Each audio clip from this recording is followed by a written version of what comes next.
Hello everybody. Hello everybody. कौन ऐसा बुड़बक बच्चा है जिसको अभी तक ये नहीं समझ आ पाया कि मैं यहाँ क्या समझाने की कोशिश कर रही कौन है वो बुड़बक? कौन है वो बुड़बक बताओ। मैम अभी 2 नालायक अभी प्रवेश नहीं किए हैं। नालायक बोल रहे हो? हेमंत सबसे बड़ा नालायक तो आप ही हो। मेरे बाकी कैसे? बच्चों को नालायक बोलते हो, तंदूर में लटका दूंगी तुमको। Oh no. तो तंदूर कितना गर्म होता है, एकदम अर्थ के कोर वाली फीलिंग आएगी तुमको, हॉट हॉट हॉट हॉट। तो अब हम इसका डायग्राम आसानी से बना सकते हैं कि नहीं? Yes ma'am. तो आपको कुछ करना ही नहीं है, इनसाइड ऑफ द अर्थ आपको ये डायग्राम बनाना है मस्त, जिसमें ऊपर होगा अर्थ क्रस्ट, फिर ये वाले पार्ट को बोलोगे मेंटल, नीचे वाले पार्ट को बोलोगे कोर, और फिर उस डायग्राम में ये बनाओगे कि किसके अंदर कौन से मेटल पाए जाते हैं और अर्थ में डिविजन्स क्या क्या हैं। यानी क्रस्ट कितनी चौड़ाई का होता है 35, देन मेटल कितनी चौड़ाई का होता है 2900, एंड देन कोर कितनी चौड़ाई का होता है, कोर का रेडियस क्या है बोलोगे 3000। तो अब अगर हम इनको ऐड करें तो अर्थ का रेडियस क्या हो जाएगा 3000, तो कोर में चलना पड़ा, 2900 तो मेंटल में चलना पड़ा, और 35 किलोमीटर तो चलना पड़ा क्रस्ट पे। तो कितनी हो गई रेडियस? 5935 हो गई कि नहीं? नहीं। तो नियरली कितना बोल सकते हैं इसको 6000, क्योंकि ड्रिल करके तो अभी तक देखा नहीं है, तो एग्जैक्ट किलोमीटर तो बता नहीं सकते, वो तो गेस किए जा रहे, साइंटिफिक इंस्ट्रूमेंट के थ्रू गेस किया है कि कितना डीप है।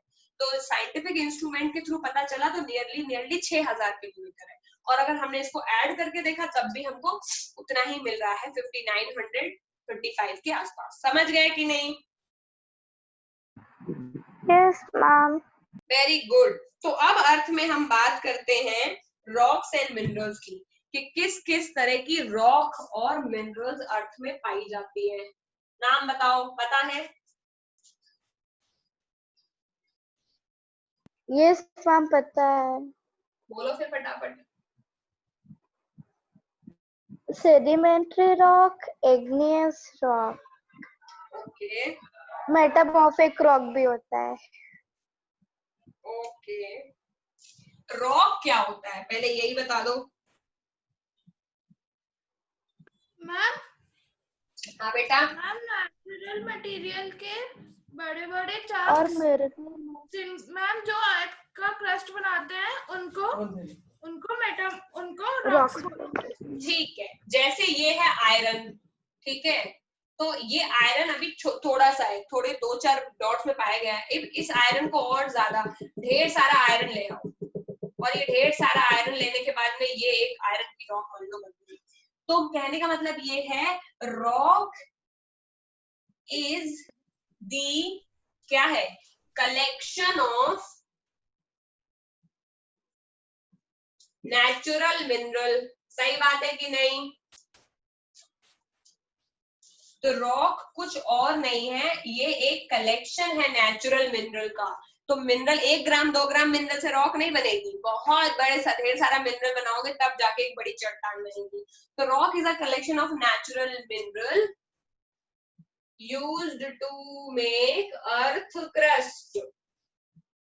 तो अर्थ क्रस्ट में पाई जाती है।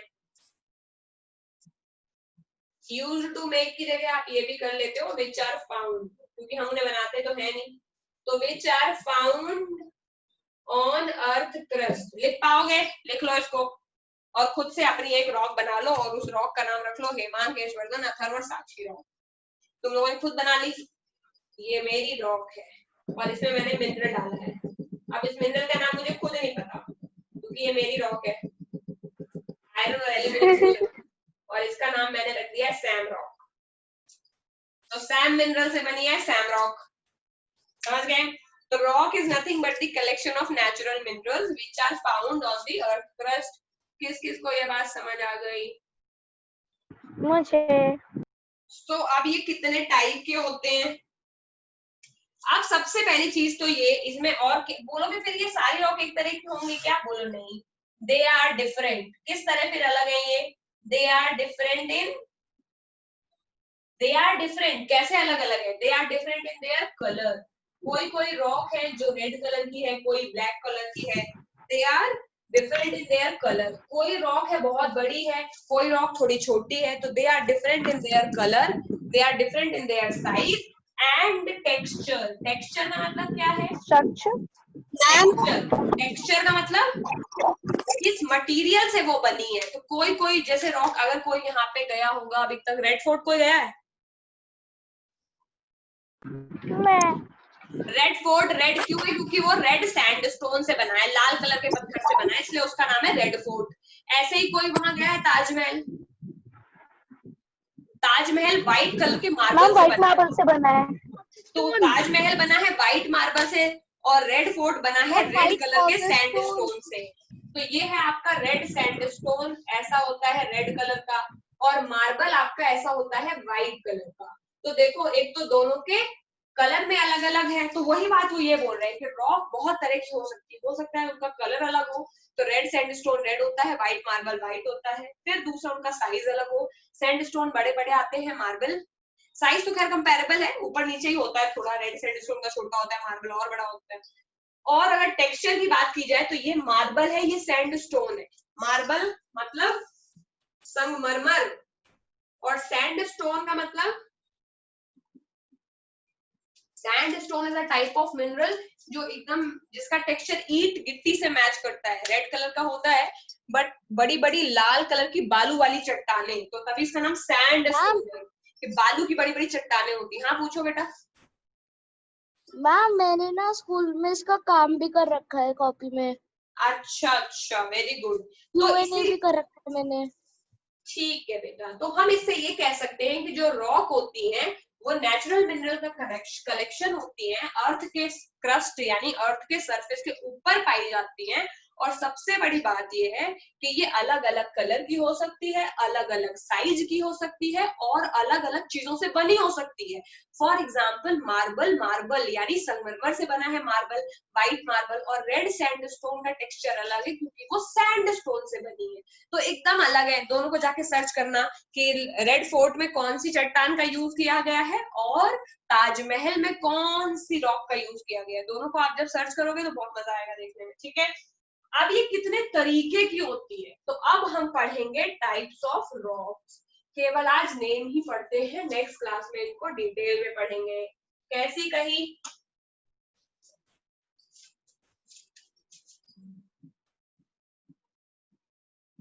बताओ पागल बच्चों, आइडिया कैसा है?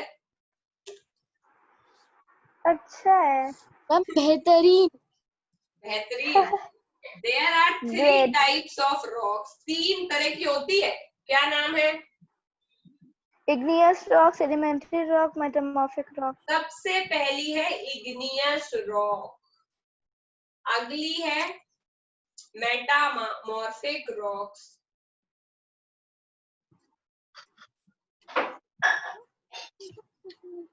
और लास्ट है Sedimentary rocks.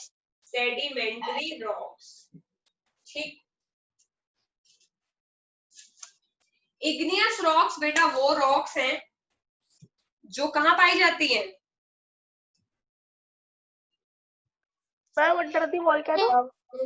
वोल्केनो के पास। Very good. जो हमारा मेंटल मैं थोड़ी केवल समझाने के लिए बोल रही हूँ, नेक्स्ट क्लास में फिर से मैं बताऊंगी।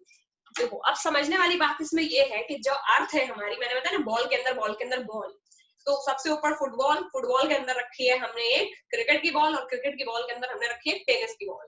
टेनिस की बॉल के अंदर भरा रखा है हमने नीफे यानी निकल और आयरन। तो कभी कभी क्या होता है ना, अर्थ के अंदर मूवमेंट होते हैं टेक्टोनिक प्लेट्स के, जिसकी बात अथर्व कर रहा था। तो वो टेक्टोनिक प्लेट के मूवमेंट से उनके बीच में थोड़े थोड़े मूवमेंट जहाँ पे जुड़े होती हैं वो जुड़े में हल्के हल्के छेद होते हैं, तो उस छेद से लावा निकल करके अर्थ की सरफेस पे आ जाता है। यानी अगर ये हमारा कोर है, अगर ये हमारे अर्थ का कोर है, तो कोर में से एक लावा फूट करके हमारे सीधे क्रस्ट के ऊपर आता है और यहाँ वॉल्केनो फट जाता है। इसको हम बोलते हैं वॉल्केनिक इरप्शन। तो ये वॉल्केनिक में जैसे ही लावा फटता है तो लावा बहुत ज्यादा टेम्परेचर से आया होता है, 6 डिग्री 1000 सेल्सियस इतना टेम्परेचर था। और जब ये वहां हमारे एनवायरनमेंट में आया तो हमारे एनवायरनमेंट में मैक्सिमम टेम्परेचर होता है 45 या 50 में ही हम लोग हाफने लग जाते हैं, दिल्ली में इतनी गर्मी पड़ती है ना। तो यहाँ पे मैक्सिमम टेम्परेचर है 50 और लावा के लिए तो ये बहुत कम टेम्परेचर है। तो जैसे ही लावा ऊपर आता है वैसे ही लावा क्या हो जाता है, सॉलिड बन जाता है तुरंत। जैसे पानी को फ्रिज में रख दो तो पानी तुरंत आइस में कन्वर्ट हो जाता है आई मीन थोड़ी देर के बाद, वैसे ही ये लावा जब फूट के आता है और बाहर का टेम्परेचर हमारे एटमॉस्फेयर का टेम्परेचर उसको इतना कम मिलता है तो वो सॉलिडिफाई हो जाता है। और जैसे ही वो सॉलिड होता है तो वो किस रॉक, उसको कौन सी रॉक बोलते हैं, इग्नियस रॉक्स। यानी इग्नियस रॉक्स वो हैं जो made of magma, magma material से जो बनी है या लावा से जो बनी है उनको बोलते हैं इग्नियस रॉक। ठीक, अभी इन्हीं इग्नियस रॉक को अगर ढेर सारा टेम्परेचर और ढेर सारे प्रेशर पे काफी टाइम तक रखा जाए, यानी इग्नियस रॉक पे अगर तुम बहुत ज्यादा प्रेशर लगाओगे, तुमको इग्नियस रॉक मिल गई लावा के ऊपर, फिर तुमने उसको जमीन के अंदर वो किसी तरह से फिर जमीन में मान लो कहीं पर अर्थक्वेक आया या कुछ आया तो वो जो रॉक है वो जमीन के अंदर दब गई, और जमीन के अंदर दबने के बाद बहुत सालों तक उस पर प्रेशर और टेम्परेचर लगता रहा, तो ये इग्नियस रॉक किसमें कन्वर्ट हो जाएगी, ये इग्नियस रॉक तब मेटामॉर्फिक रॉक में कन्वर्ट हो जाएगी। यानी मेटामॉर्फिक रॉक पाई नहीं जाती है, इग्नियस रॉक पे जब बहुत ज्यादा टेम्परेचर और प्रेशर लगा दिया जाता है तो इग्नियस रॉक मेटामॉर्फिक रॉक बन जाती है। समझ गए?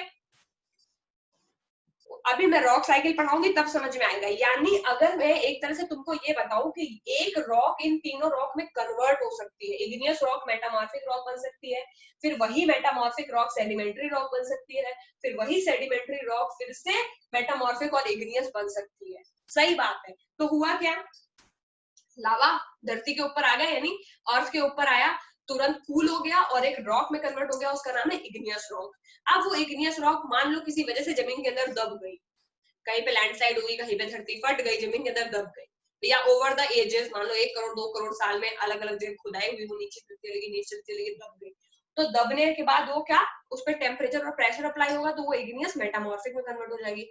मान लो मेटामॉर्फिक में कन्वर्ट नहीं हुई तो क्या हुआ, इग्नियस रॉक यानी पहाड़ों में अंदर वो पाई गई इग्नियस रॉक।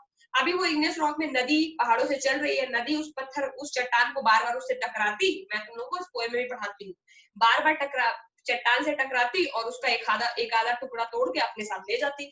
तो नदी क्या करेगी, नदी धीरे धीरे रॉक्स को तोड़ देती है। और नदी है यानी वाटर, नदी मतलब वाटर, और विंड, तो वाटर विंड इस तरह की नेचुरल फोर्सेस बार बार रॉक से टकराती हैं अगर रॉक जमीन पे पड़ी है, और धीरे धीरे उसको तोड़ देती हैं, और तोड़ तोड़ करके किसमें कन्वर्ट कर देती है, छोटे छोटे टुकड़ों में, फिर वो छोटे टुकड़े और छोटे टुकड़ों में कन्वर्ट हो जाते हैं, फिर वो छोटे टुकड़े और छोटे टुकड़ों में कन्वर्ट हो जाते हैं। लास्ट पोएम में पढ़ाया था कि नहीं पढ़ाया था मैंने? तो वो छोटे छोटे टुकड़े जब कन्वर्ट हो जाते हैं तो कन्वर्ट होने के बाद में वो छोटे छोटे सेडिमेंट बन जाते हैं, यानी जिनको हम बालू कहते हैं, जो हमें नदी में मिल जाती है। फिर वो वाले सेडिमेंट धीरे धीरे इकट्ठे होते रहते हैं, उससे इतनी बड़ी मिट्टी बनती है, फिर उससे इतनी बड़ी मिट्टी बनती है, फिर कहीं पर देखते हो तुम लोगों को बड़ी चट्टान पड़ी मिल जाती है नदी किनारे। वो किस तरह की रॉक होती है, सेडिमेंट्री रॉक, क्योंकि वो छोटे छोटे टुकड़े जब आपस में जुड़ गए तो जुड़ने के बाद फिर से वो एक नई रॉक में कन्वर्ट हो जाते हैं। इसको बोलते हैं बेटा रॉक साइकिल। मुझे पता है एक बार में ये समझ में नहीं आएगा, लेकिन जितना मैंने बोला उतना थोड़ा बहुत दिमाग में घुसा कि नहीं घुसा? मैम घुस गया। तो इतना तो पता चल ही गया होगा कि एक रॉक दूसरी रॉक में आसानी से कन्वर्ट हो जाती है। ऐसा नहीं इग्नियस अलग तरह की रॉक है और मेटामॉर्फिक एकदम अलग तरह की रॉक है और सेडिमेंट्री अलग तरह की रॉक है, अलग तरह की है क्योंकि अलग अलग प्रोसेस से बनी है, लेकिन एक रॉक दूसरी रॉक में कन्वर्ट हो सकती है। जिस तरह मिल्क जो है वो कर्ड में कन्वर्ट हो सकता है, और कर्ड जो है वो चीज, या कर्ड जो है वो चीज में कन्वर्ट हो सकता है, और मिल्क भी चीज में कन्वर्ट हो सकता है। तो ये जो सेम मटेरियल है ये अलग अलग चीजों में चीज में कन्वर्ट हो सकते हैं। वाटर है आइस में कन्वर्ट हो सकता है, वाटर स्टीम में कन्वर्ट हो सकता है। वही यहाँ पे सिचुएशन है कि एक मटेरियल है उससे इग्नियस रॉक बन जाएगी, वही इग्नियस रॉक कन्वर्ट होकर मेटामॉर्फिक बन जाती है, और मेटामॉर्फिक और इग्नियस टूट टूट के सेडिमेंट्री में खुद बन जाती है। समझ गया कि नहीं समझ गए? चलो फिर बच्चा लोग अभी जितने भी इसमें से क्वेश्चन हो जाएंगे उतने क्वेश्चन करने हैं। नेक्स्ट क्लास में इंट्रूसिव एक्सक्लूसिव प्राइमरी रॉक्स पढ़ाऊंगी और रॉक साइकिल बताऊंगी और ये चैप्टर खत्म हो जाएगा। समझे कि नहीं समझे? मैम बुक के जो बैक एक्सरसाइज में जो क्वेश्चन आंसर होते हैं, यस, बैक एक्सरसाइज आपको करनी है। जितने क्वेश्चन हो जा रहे हैं, जितना मैंने पढ़ाया आज से 2-3 क्वेश्चन तो हो ही जाएंगे, उससे उतने कर लेंगे, ठीक है? ठीक है ओके, आज के लिए हम इतना ही। 5 क्वेश्चंस या 6 क्वेश्चंस हो जाएंगे। ठीक है, आज के लिए इतना ही। Bye bye, take care and be happy.